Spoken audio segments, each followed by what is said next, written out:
যাদের taxable income আছে, mail হলে 3,50,000 টাকা এবং ফিমেল হলে 4 লক্ষ টাকা, এর উপরে যাদের ইনকাম আছে তাদেরকে রিটার্নের সাথে ট্যাক্স জমা দিতে হয় আন্ডার সেকশন 173। তো আজকে আমি সেটাই দেখাবো, আপনারা নিজের ট্যাক্স কীভাবে নিজে চালানের মাধ্যমে জমা করবেন। প্রথমে যেটা করতে হবে আপনাদের সেটা হচ্ছে যে কোনো একটি ব্রাউজার থেকে চালান লিখবেন।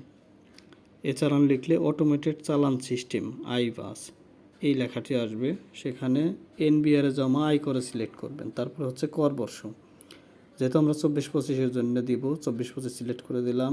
আয়করের ধরন কোম্পানি ব্যতীত ব্যক্তি দিব। আয়কর ধারার ধরন একেবারে নিচে পাবেন, রিটার্নের সাথে দেয় কর। তারপর টাকার পরিমাণটা লিখে দিবেন, তারপর ওকে দিবেন।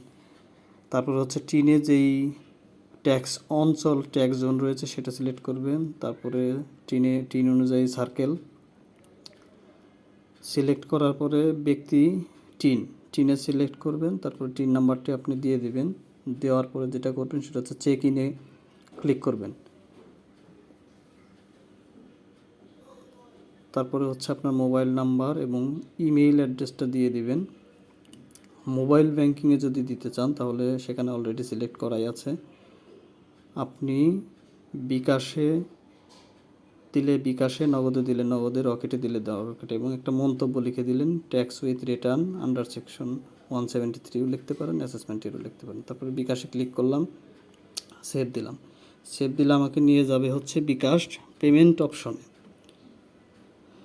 চলে এসেছে বিকাশ পেমেন্ট অপশন। তারপরে হচ্ছে আপনি প্রসিডে ক্লিক করবেন। প্রসিডে ক্লিক করলে আপনার যেই বিকাশ নাম্বার সেই নাম্বারটি এখানে প্রদান করবেন। নাম্বার দেওয়ার শেষে কনফার্মে ক্লিক করলে আপনার চালান অটোমেটিক চলে আসবে। এবং সেটা যদি না দিতে চান তাহলে আরও 3টা অপশন এখানে আছে, ইন্টারনেট ব্যাংকিং, কার্ড পেমেন্ট এবং ব্যাংক কাউন্টারে জমা। ইন্টারনেট ব্যাংকিংয়ে বেশ কয়েকটি ব্যাংক এখানে আছে, আপনার যেই ব্যাংকে অ্যাকাউন্ট আছে সেখান থেকে পেমেন্ট করতে পারবেন।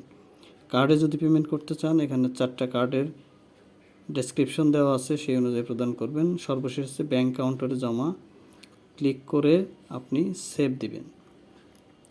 সেভ দিলে আপনার এরকম একটি চালান চলে আসবে, যেই চালানটা হচ্ছে আপনি ডাউনলোড করবেন, তারপরে প্রিন্ট করে ব্যাংকে জমা দেবেন। ব্যাংকে জমা দেওয়া শেষ হয়ে গেলে আপনি এটা আপনার রিটার্নের সাথে দিয়ে ট্যাক্স অফিসে নির্দিষ্ট সার্কেল এবং জোন অনুযায়ী জমা করবেন।